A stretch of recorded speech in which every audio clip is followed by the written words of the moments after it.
All right, so the passenger side window didn't want to roll up one day, and I started looking into how to convert the old style motor setup for the window to the newer style for the later Model C4s. And there was not much information out there, especially in the way of videos, so I just figured I'd go ahead and make one. There's the old style here, right? You've got the little kind of pulley ribbon setup going on. Oddly enough, it actually still works, but it was kind of intermittent, and I don't know if I really trust it, so I figured, you know what, screw it, good excuse to upgrade. And this is the new style, which is kind of like this scissor lift sort of, I don't know, kind of gear setup. It's a lot more confidence inspiring, you know, it moves a lot faster, and it moves with a lot more kind of oomph behind it.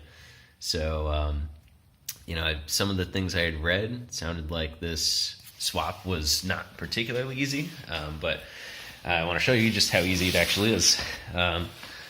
So obviously you have to pull your whole door panel apart first, right? And if that's difficult in your opinion, then you know maybe that's a hard part. But you know really it's just a bunch of 7 mil and 10 mil screws, right, to pull the inner door panels off and you know get this inner plate kind of pulled out. I couldn't disconnect the last part here for the door lock, but I just said whatever, I'll just let it hang here.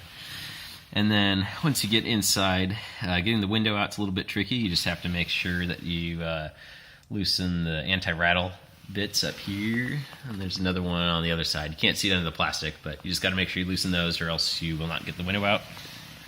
But it just comes right out the top, and then the new one drops in and uses the same bolt holes and everything. You just need to bolt the top here and here, right? No big deal. But in the bottom, the old setup, let's see if I can show you. That's one of the old bolt holes, and there's another one like way back there. Yeah, you can kind of see it down in the back.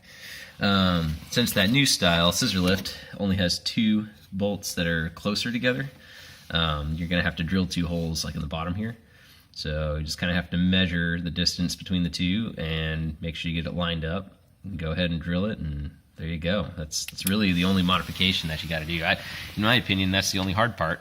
And you just put everything back together like it was. I mean, it uses the same connector and everything.